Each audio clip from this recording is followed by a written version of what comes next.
नमस्कार। आउटलुक पोषण के इस खास कार्यक्रम में आपका स्वागत है। मैं प्रशांत श्रीवास्तव। आज के जो कार्यक्रम का विषय है वह यह है कि जब कोविड महामारी देश में आई तो लॉकडाउन लागू हुआ और लॉकडाउन की वजह से जो पोषण आहार के कार्यक्रम है, टीकाकरण के कार्यक्रम है, वह सरकारों के लिए चुनौती बन गए।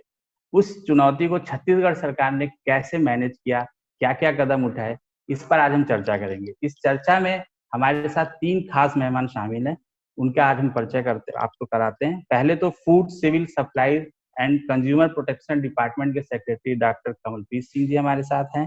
इसके अलावा women and child development department के ज्वाइंट डायरेक्टर दिलदार सिंह मारवी जी हैं। और कल्प समाज सेवी संस्था जो एक एनजीओ है उसकी कविता दिवे जी हैं। यह एनजीओ जो है पोषण आहार और विकास के संबंधित कार्य करता है। तो आइए इस चर्चा को आज शुरू करते हैं। तो सबसे पहले हम शुरुआत कविता जी से करते हैं। कविता जी, जैसे कि जो कोविड महामारी के दौर में जो पोषण आहार गरीबों तक पहुंचाना कितनी बड़ी चुनौती थी, क्योंकि उस दौरान ट्रांसपोर्टेशन की दिक्कत थी, तो स्टॉक की क्या समस्या आई, रिमोट एरिया में लोगों तक पहुंचने में क्या समस्या आई, और फिर जो वितरण का कार्य था उसमें किस तरह की चुनौतियों का आपको सामना करना पड़ा?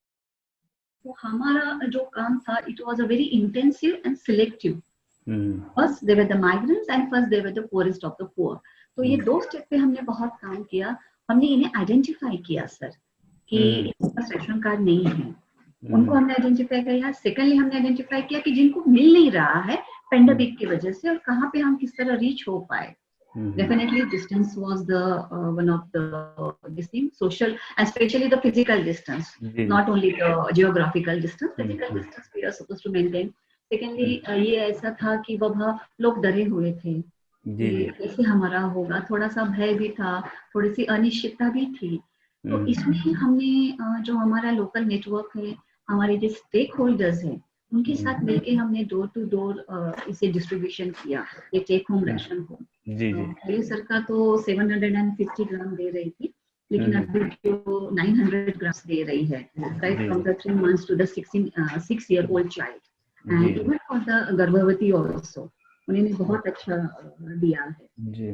कविता जी हमारे साथ डॉक्टर कमलप्रीत सिंह जी भी जुड़ गए। सर आपका स्वागत है जी। Thank you. Kamalpreet Singh ji food supply और कंज्यूमर प्रोटेक्शन डिपार्टमेंट के सेक्रेटरी हैं। तो सर, जैसे हमने ये चर्चा शुरू की हुई है जो पेंडेमिक पे किस तरह से आप लोगों ने पोषण आहार को गरीबों तक पहुंचाने का काम किया है, तो मेरा आपसे सवाल यही है कि जैसे कि ये एक अचानक आई हुई समस्या थी और उस दौरान जो गरीब तबके तक ये पोषण आहार का पूरा कार्यक्रम पहुंचाना कैसे आपके लिए चुनौती बना, और आप लोगों ने कैसे फिर उस चीज को खासतौर से लॉकडाउन के समय में कैसे उसको कैटर किया? इसमें मैं ये बताना चाहूंगा कि जैसे ही लॉकडाउन हुआ तो उस समय एक शुरू में थोड़ा पैनिक का माहौल पूरे देश में बना। विशेषकर क्योंकि सब चीजें बंद हो रही थी, पब्लिक ट्रांसपोर्ट बंद हो गया, ट्रेन, प्लेन और दुकानें सब कुछ बंद हो गया, फैक्ट्रियां बंद हो गई। तो लोगों के एक मन में ये आ गया कि पता नहीं खाने पीने को कुछ मिलेगा नहीं मिलेगा कैसे, क्योंकि शहर में तो, गांव में तो लगभग सभी 60-70% किसान रहते हैं, उनके पास खुद की उपज भी उनके पास रहती है, तो उनको उतनी दिक्कत नहीं है। लेकिन जो अन्य वस्तुएं हैं या जो शहर के बहुत सारे गरीब लोग हैं, वो क्योंकि दिन प्रतिदिन की वस्तुएं हर रोज खरीदते हैं फिर खाते हैं, तो उनके सामने एक ये संकट आया। तो इसके लिए मैं ये कहना चाहूंगा कि हमारा जो पीडीएस सिस्टम है वो पहले से अच्छा है, और इसमें जो हमने कुछ कदम उठाए जो तत्कालीन उस समय, एक तो हमारे यहाँ यूनिवर्सल पीडीएस हम लोगों ने लागू कर दिया था 2 अक्टूबर 2019 से, लॉकडाउन से 4 महीने पहले।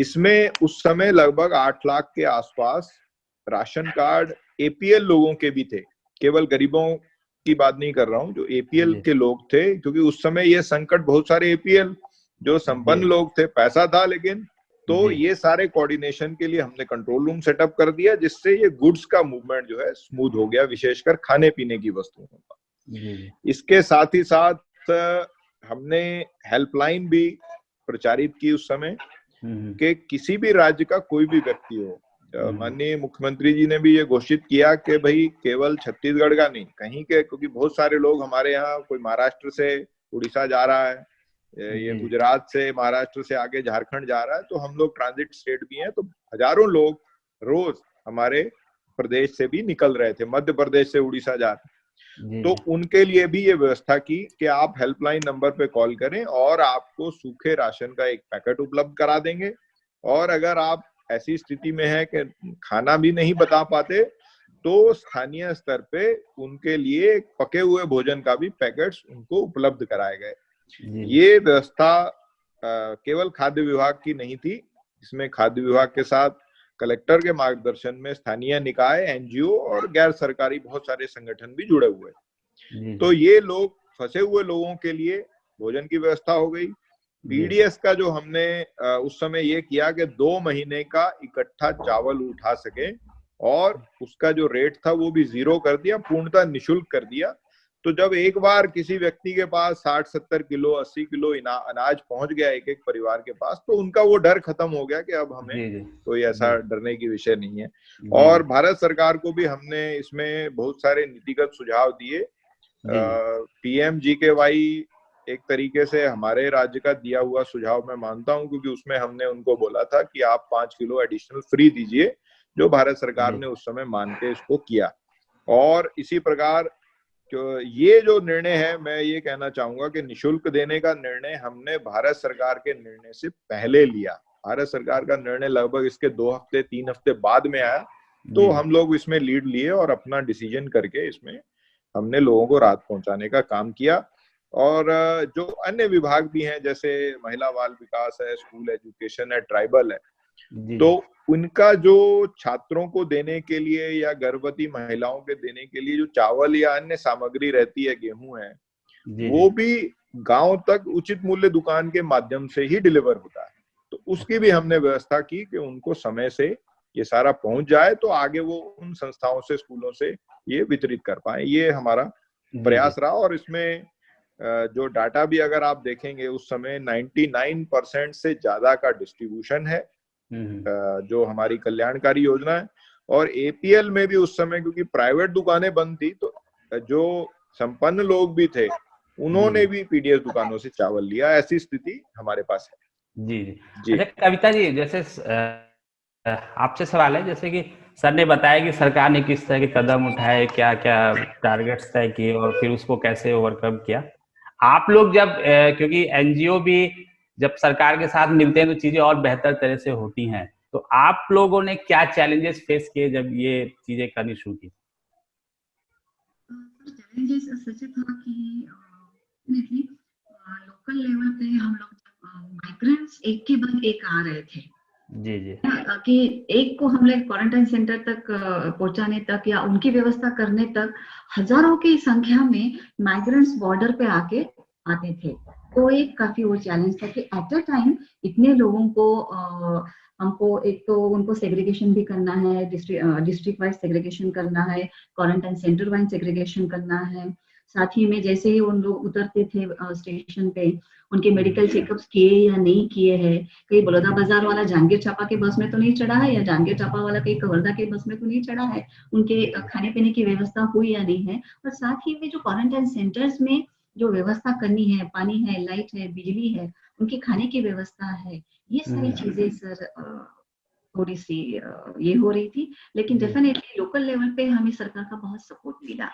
जो सीओस है हमारे लोकल लेवल पे, जितना भी एडमिनिस्ट्रेटिव स्टाफ था, those who were working 24/7 along with the NGOs, सभी ने मिलकर, किसी ने कदम पीछे नहीं हटाया, चाहे वो एनजीओ वाला हो या जियो वाला हो। 24/7 everybody was working to see the safety of the migrants and they are reaching to their places. जी। कमल सर, जैसे कि कविता जी भी बोल रही हैं कि जो माइग्रेंट्स लेबर्स का एक प्रॉब्लम था, वो भी आपके लिए एक चैलेंज, क्योंकि एक तो आपके पास पहले से जो सिस्टम है, जो टारगेट्स वो हैं, उनको तो आप कर रहे थे, फिर अचानक माइग्रेंट्स भी आ गए, तो वो चैलेंज कितना बड़ा था, उससे ओवरकम कैसे किया आपने? I will give you one example of the scale of operations as far as migrant laborers are concerned. Prior to this corona crisis, the general understanding has been that a couple of lakh people they go outside the state for earning their livelihood. 2-3 lakh लोग जाते हैं, और जो data है पंजीयन का कि कितने लोग जाते हैं वो बहुत कम रहता था। जी जी। ये कोरोना के बाद में 1,40,000 से ज्यादा लोग केवल ट्रेन से आए। लगभग 3.5 लाख से ज्यादा लोग जो हैं वो बसेस के माध्यम से आए, और टोटल 7 लाख लोगों को क्वारंटीन सेंटर्स में रखा गया। 7 लाख पीपल। जी जी। तो ये बहुत बड़ा नंबर था, किसी भी एस्टिमेट से ज्यादा। और इसके बारे में उनके लाने की व्यवस्था, इंटर स्टेट कोऑर्डिनेशन मैकेनिज्म बनाया गया। जैसे मैं खुद भी जम्मू कश्मीर, पंजाब, हिमाचल, हरियाणा, उत्तराखंड, सॉरी नॉट हरियाणा, उत्तराखंड, इन राज्यों से जो लोग आते थे उनके लिए मैं कोऑर्डिनेटिंग ऑफिसर था। तो मैं आपको बता सकता हूं कि ले के 200 किलोमीटर आगे से भी हम लोगों को लेके आए। लेह लद्दाख जो आज के दिन बहुत, जहाँ पे बहुत ठंडा क्षेत्र है, इसी प्रकार कई जगह ऐसा भी हुआ कि उत्तराखंड से ट्रेन चली है तो उसमें हिमाचल और चंडीगढ़ से भी लोगों को पहले बस से उत्तराखंड ले जाया गया, वहां से ट्रेन में बैठाया गया, ट्रेन से हमने फिर बिलासपुर और जांजगीर चांपा तक लाए। तो ऐसी बहुत सारा समन्वय हमने किया जिसके माध्यम से ये सब लोग आ सके। और इन सब के लिए जो ट्रांसपोर्टेशन के बाद में अन्य जो व्यवस्थाएं हैं, और इसका पूरा व्यय ट्रेन का राज्य सरकार के जो श्रम विभाग की संस्थाओं ने दिया है। कुछ पैसा सीएम रिलीफ फंड से दिया है, और 7 लाख लोगों को यहाँ पर क्वारंटीन सेंटर्स में रखा गया है। और एक सैंपल स्टडी भी बीच में एक प्राइवेट ऑर्गेनाइजेशन ने की थी, जिसमें उन्होंने पाया कि लगभग जितने लोग बाहर से आए थे उनमें से ऑलमोस्ट 100% लोग क्वारंटीन सेंटर में रुके थे। और शायद यही एक कारण है कि छत्तीसगढ़ में जो कोरोना का पीक है वो सितंबर में आया, जबकि अन्य राज्यों में आप देखोगे जुलाई अगस्त में ऑलरेडी बहुत ज्यादा केसेस आ चुके थे, और यहाँ पे वो केसेस उतनी संख्या में नहीं आए, और डिक्लाइन भी इस बीमारी का ज्यादा हो गया। और गांव अभी भी कोरोना से छत्तीसगढ़ में बहुत ज्यादा प्रभावित नहीं है, अभी भी बचे हुए हैं। वो जो क्वारंटीन की व्यवस्था की गई थी, 15 दिन उनको रखा गया था, तो उससे ये बीमारी का नियंत्रण में हम लोग कामयाब रहे। अब विषय था उनके राशन व्यवस्था का। तो हमने हर माइग्रेंट का मैपिंग किया कि उसका आधार नंबर क्या है, पहले से उसके पास राशन कार्ड है कि नहीं है। तो लगभग हमने ये पाया कि 80% से ज्यादा के पास ऑलरेडी उनके परिवार के पास में राशन कार्ड है। इवन जो बोर्ड ऑफ कंस्ट्रक्शन वर्कर के हमने मैपिंग करवाया, उसमें भी यही फिगर आई। और जिलों ने हर वर्कर जो बाहर से आया उसका वेरीफाई किया, और अगर उसके पास राशन कार्ड था तो राशन कार्ड की दुकान से उसको राशन दिया, और जहां नहीं भी था उसको जो भारत सरकार की अन्य योजनाएं हैं, आत्मनिर्भर है, उसमें भी राशन दिया। लेकिन किसी को कोई भेदभाव नहीं किया कि मतलब आपका नाम राशन कार्ड में है या नहीं है। तो ये जो व्यवस्था की गई, और ये निःशुल्क दिया गया, तो ये जो व्यवस्था की गई, इससे मुझे लगता है कि माइग्रेंट्स को, जो लेबरर्स स्पेशली हैं, उनको काफी इससे सेटिस्फेक्शन मिला, और उनको कोई पैनिक नहीं हुआ कि इसमें कोई सरकार उनकी देखरेख नहीं कर रही है, ऐसा कोई विषय उसमें नहीं आया।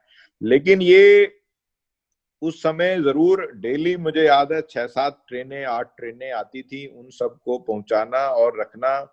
और कई जगह लोगों को समझाने के बावजूद भी कई बार ऐसा होता है कि वो पैनिक में रहते हैं। तो स्थानीय तौर पे कोई मतलब पंचायत में या वहां पे कुछ मतलब ऐसी घटनाएं भी हो जाती हैं कि वो डिप्रेशन में कुछ लोग आ गए थे और उन्होंने आत्महत्या का भी प्रयास किया। लेकिन वो कोरोना के चलते एक जो सामान्य जो कई जगह हमने ट्रेंड देखा, वो उस प्रकार की बात थी। व्यवस्थाओं में कोई कमी नहीं थी। लेकिन इसमें मुझे लगता है कि हमने माइग्रेंट्स के लिए लगभग जो भी संभव हो सकता था वो किया।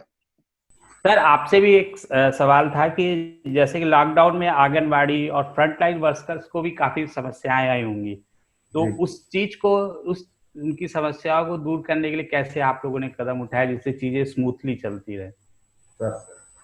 तो सर इसमें जो है हमारे यहाँ तकरीबन स्टेट में 52,000 आंगनबाड़ी केंद्र हैं जो ग्रास रूट लेवल पे प्रत्येक गांव में, जो बड़े गांव हैं, बड़े विलेज हैं जिसमें करीब 7-8 केंद्र मैक्सिमम है। वैसे तो हर मजरे टोले को हम लोगों ने कवर किया है। इस प्रकार सभी जगह जो है हमारे केंद्र हैं। उस केंद्र में हमारे यहाँ सूखा राशन जैसे कि आप चावल, दाल, ये समूह के माध्यम से देते हैं। तो ऑलरेडी जैसे हमारे खाद्य सचिव महोदय ने बताया, इस बीच में हमें दिक्कत नहीं आई। चावल हमें भरपूर मात्रा में उनसे प्राप्त होता रहा, न परिवहन की कोई वो रही जो है किसी प्रकार की जो है अड़चने रही।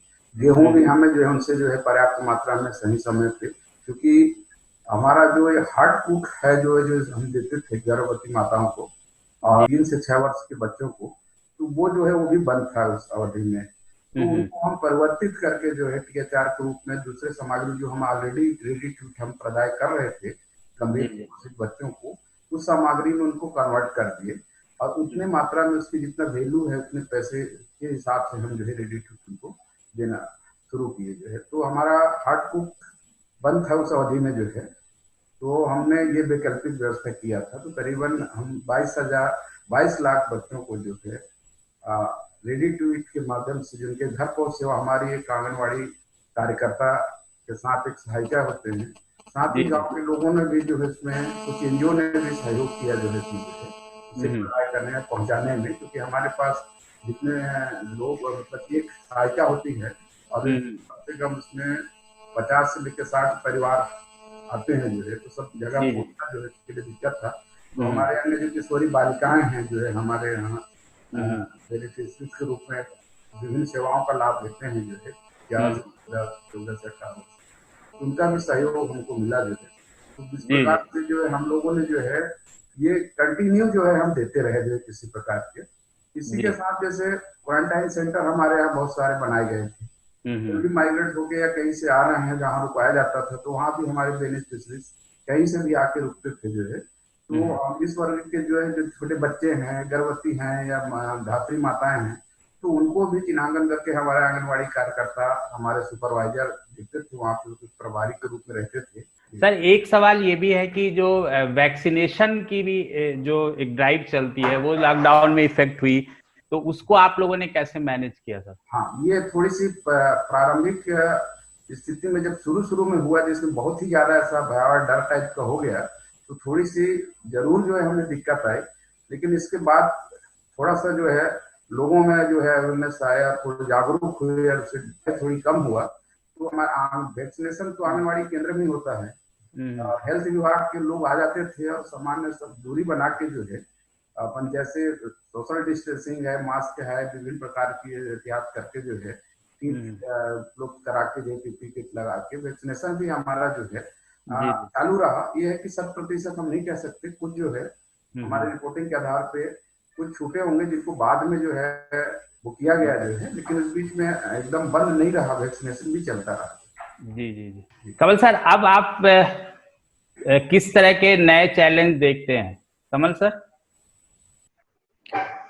देखिए, कोरोना तो अब जैसे इसमें एक चैलेंजेस उसमें कई थे, जैसे इन्फॉर्मेशन, मिस इन्फॉर्मेशन कई लोग फैला देते हैं कि जी ये कमोडिटी खत्म होने वाली है। जैसे सॉल्ट का बीच में एक अफवाह उड़ गई कि जी सॉल्ट खत्म हो गया है और नहीं आएगा, जबकि हमारे पास रेगुलर रिपोर्टिंग आती है कि प्राइवेट सॉल्ट इतना रेक आ रहा है। जी। तो उसके लिए हमने एक टेम्परेरीली एक स्कीम घोषित की कि हम किसी भी व्यक्ति को, चाहे वो APL हो, BPL हो, गरीब को तो हम फ्री में देते ही हैं, जो APL है उसको भी हम 10 रुपए किलो में सॉल्ट देंगे, क्योंकि कई लोग, कोई 50 रुपए में खरीद रहा है, कोई 20 रुपए में, कोई पूरी बोरी सॉल्ट की खरीद के ले गया इस एंटीसिपेशन में कि आगे सॉल्ट मिलेगा ही नहीं, जबकि salt production was happening and supply was also there, but social media और इसमें रूमर फैल गया। तो इस टाइप की चीजें, कोई भी क्राइसिस सिचुएशन में इसको हम लोग कंट्रोल करना चाहते हैं।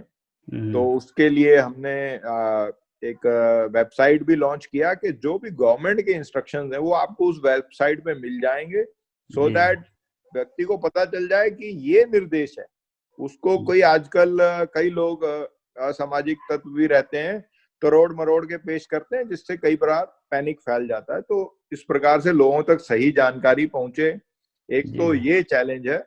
दूसरा, आगे ऑथेंटिकेटेड जो इसमें अभी हमारा टैबलेट बेस्ड डिस्ट्रीब्यूशन सिस्टम है, जो पीडीएस दुकान है उस पर टैबलेट लगा हुआ है जिसमें सब लोगों का डेटाबेस रहता है, लेकिन उसको आगे हम और पुख्ता करना चाहते हैं कि किसी भी व्यक्ति का राशन जो है आधार सीडी ऑलरेडी हो चुकी है। 2.43 करोड़ में से 2.41 करोड़ लोगों का ऑलरेडी आधार हमारे पास है। हम चाहते हैं कि उसको ऐसी व्यवस्था पीडीएस में दी जाए कि जैसे हम आधार ऑथेंटिकेशन से वो उसका राशन उसी व्यक्ति को मिले, किसी दूसरे को बांटने की गड़बड़ियां जो कई बार होती हैं स्थानीय स्तर पे वो ना हो पाए। इससे ये व्यवस्था और पुख्ता हो जाएगी, नंबर 1। दूसरा, इसमें एक फ्लेक्सिबिलिटी भी हम लोग देना चाहते हैं कि भले वो व्यक्ति कहीं भी रहे, चाहे गांव में रहे, शहर में रहे, या जगह बदल दे, एक बस्ती से दूसरी बस्ती, शहर में चला जाए, एक वार्ड से दूसरे वार्ड, तो भी उसको, जैसे हमारा आजकल एटीएम कार्ड है पूरे इंडिया में चलता है, वैसे ही राशन कार्ड भी उसका पूरे स्टेट में चले और पूरे इंडिया में चले। ऐसी व्यवस्था के लिए हम लोगों ने अभी प्रोसीजर कर रहे हैं। एक सिस्टम इंटीग्रेटर हम लोग अपॉइंट कर रहे हैं, जिसके माध्यम से ये व्यवस्था भी आगे जल्दी ही लाई जाए। जी। तो जैसा कि आपने आज तीनों हमारे मेहमानों से छत्तीसगढ़ सरकार के कदमों के बारे में जानकारी सुनी, इसके अलावा एनजीओ कैसे काम कर रहे थे, ये सब चीजें आपने देखी और सुनी। तो हमारे इस खास कार्यक्रम में शामिल होने के लिए आपका बहुत बहुत धन्यवाद। और एक बार मैं फिर से जो है डॉक्टर कमलप्रीत सिंह जी का, दिलदार सिंह जी का और कविता देवी का बहुत बहुत धन्यवाद देता हूँ इस कार्यक्रम में शामिल होने के लिए। नमस्कार।